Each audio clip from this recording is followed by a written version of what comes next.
Yeah, and I think that's a big thing after this game is the seed line, and we've talked about it all year. We've seen Memphis range everywhere from like a 4 seed at the highest to now around a 7 seed at the lowest, and it's just like the whole thing that we've discussed the entire season is avoiding that 8-9 game in the Yep. NCAA tournament.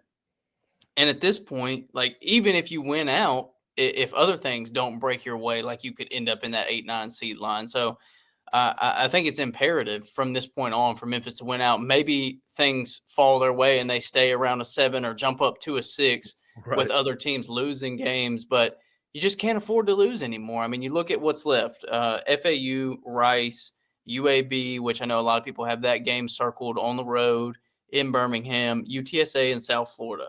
Obviously, all very winnable games, with the toughest being that road game against UAB, and you just can't really afford another loss because you do Yep. not want to, March. You do not want March to come around, finish the conference tournament. You would imagine Memphis is the wide favorite to win that game, and then for them to go be an 8-9 seed line again and potentially have to play a 1 seed if they win that first round game. So that's a point that we focused on all year, is avoiding that, and they're close to it. So Yep. so winning out to me is extremely important for this team because you don't want to be in that situation again. I genuinely think this team Yes. is too good to allow themselves to fall into that spot where they could pin themselves I think against it's someone. quite possible, though. We know that with Definitely this team, possible. they can lose these games. There's more opportunities for them to lose out there, especially when you get into the conference tournament as well, and the intensity ratchets up because teams are playing for their season.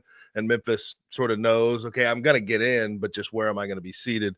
But it is just wild to me. Like you have 8 straight wins, Yeah. and you go on the road against Wichita State and lose, and everything just completely flips. Jerry Palm had them as a 4 seed uh, previous to that loss. He dropped them all the way to a 7 seed. Right. Lenardi's hasn't even come out, but I'd imagine he's the 6 or 7 seed. Like everybody has dropped them a couple of seed lines from this one loss.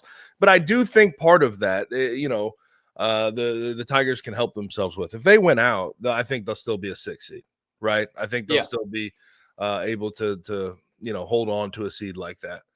But the problem is, I think people are now projecting that this team is going to lose again because they've Right. shown you that they're capable of it. But in the end of the day, uh, we're just gonna have to see how it all lies at the end of the year. I'll say this, and I had to go check this stat because I find it pretty amazing. If you think the Tigers are being put upon, you do have to put it into context. Like Tigers have a really good win resume. They have a good resume of wins. There's no doubt.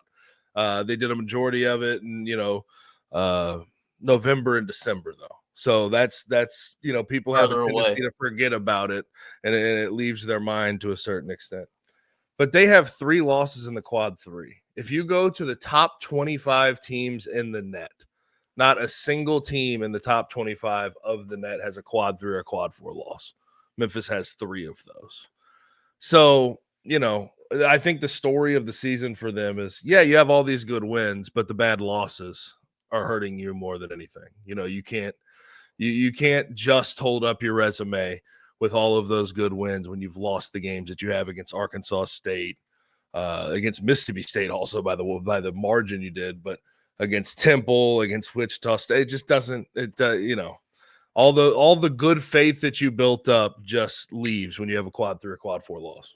Yeah, and that's the big thing is like you said, everybody else, they don't have these quad 3, quad 4 losses, and that's where the argument can be made against Memphis, and I understand it to an extent. Like even though we haven't hit the panic button, and we haven't been like, oh, this team is not a great team, as you see they've lost to Arkansas State and Temple and Wichita State, because it's just been the off nights. But it's a common theme of the year. Like you just can't afford off nights in a bad conference. It does not work out. It's not the same as if you play in the SEC and have an off night and Right. lose to a fringe top 25 Correct. team or something like that. So it's a Jekyll and Hyde resume for Memphis when you look at what they did out of conference and the teams that they beat, and we've seen a lot of those wins get even better as the years drawn out, but some of these losses are just really pinning them down. So it's